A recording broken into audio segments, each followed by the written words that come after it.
kind of relaxing watching them eat just a little bit, because you know that they're probably super hungry for the winter. They got a very interesting kind of community going on. Look at this. This alpha male right here is chasing away all the other ducks. Look at him.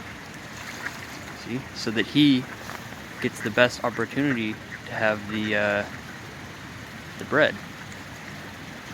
I'll still give him some, you know what I mean? But everybody's got enough bread here. It's kind of hard to reach those ones that are a little scared back there.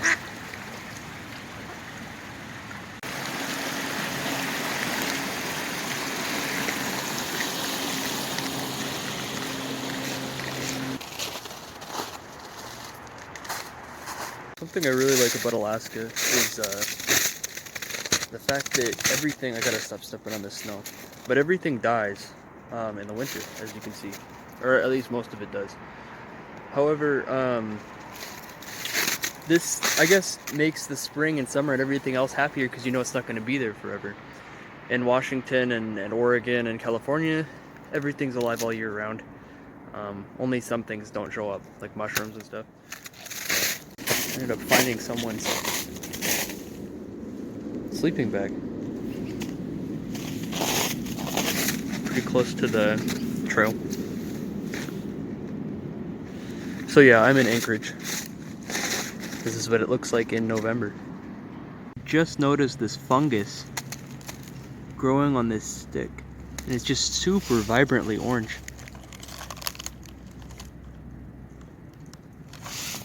Maybe there's some sort of chemical in there that I'll find.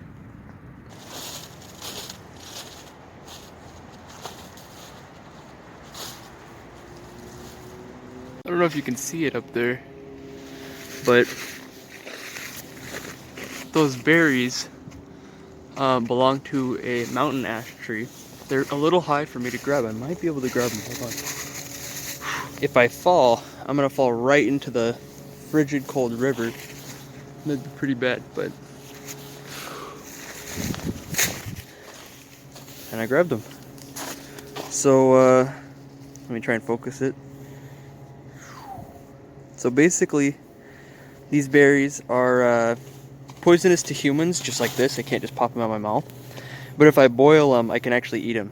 And they're not really that sweet to me. But I just thought it'd be kind of an interesting find, you know, something in the winter.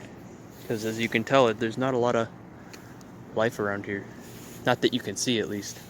So we'll help them produce more next year. So here's a type of plant. Let me get out of the way so you can see it better. And pretty much it's got all these thorns up and down it, but it has something that looks kind of like this. It's called a rose hip. People say they taste kind of like a berry. To me, they taste like tomatoes. So if you kind of open it up, you'll see all these seeds on the inside. Really, they smell just like tomatoes. That's kind of one of the characteristics of it. You could make like literally salsa out of this, and I don't think people would know the difference. They're about as sweet as a tomato too, so if you don't like tomatoes, you probably won't like this. And you can see all these little spines up and down the tree. Let me try and pull it into the light. There you go. There's all these spines up and down this little shrub, is what I'd call it. And then just off them, they have these weird little red berries, and these are packed with vitamin C, and they actually prevent scurvy. So if you're ever out in the woods and you need a source of vitamins, this is a really good spot where you could get them. This plant down here is called yarrow. It's like frozen right now. There's actually some pretty beautiful ice crystals on the leaves, if I can focus.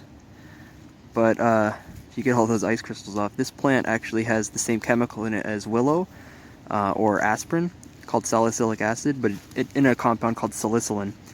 And it can be used to bring down fevers, and that's it's actually been qualified as one of the most medicinal plants on planet Earth. So here's a more mature one. It produces these cluster-like flowers. Some people confuse it with hemlock. They have fern-like leaves, unlike hemlocks, which have broader leaves about this size.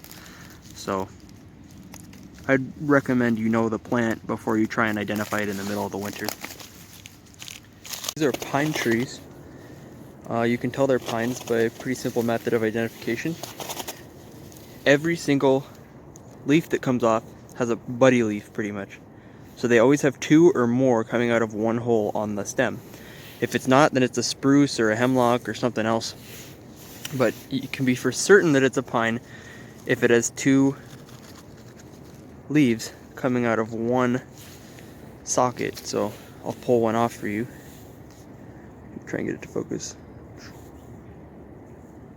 So you can see two needles coming out of one area. And that's how you can tell that it's a pine. And pine has a lot of vitamin C in it in the form of ascorbic acid. So if you crush it up in your hands, it'll actually smell like oranges. That's another way you can test it. And you can drink it in a tea and also prevent yourself from getting scurvy, because vegetables, not vegetables, but fruits are definitely a hard thing to come by in Alaska. So I'm only at a dog park, but holy cow. And that water down there is totally frozen. I'll prove it by walking in it. You can see I'm walking on a lake.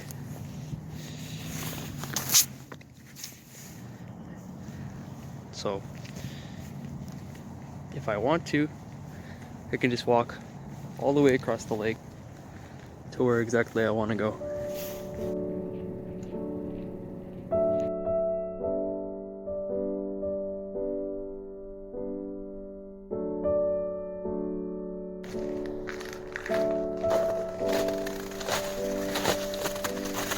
So this plant, tree around here, so this happens to be right here. I had to walk kind of far to get away from people because there's a lot of people at this park.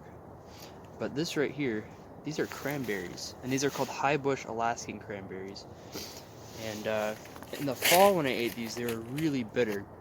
And I heard that when the frost comes, it kind of gets rid of all of that bitter, you know, those bitter chemicals. I don't know what they are. I heard it was sesquiterpenes, I believe. But so now I'm going to try it in the winter and see how it is.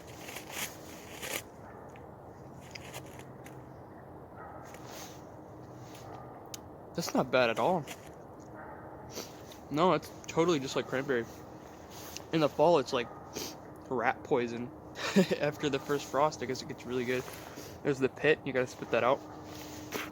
And some skin that I really don't want to eat, but the juice on the inside is super tart, but in a good way. It's not like chemically anymore. So for my family for Thanksgiving, I'm picking a bunch of these and I'm gonna make my own cranberry sauce. So the sky here is super blue.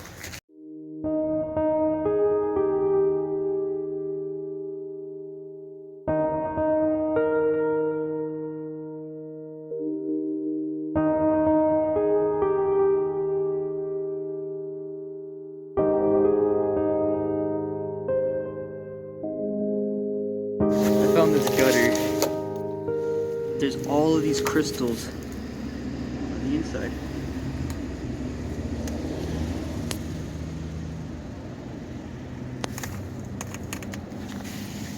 I was talking about how my girlfriend was kind of like a geode.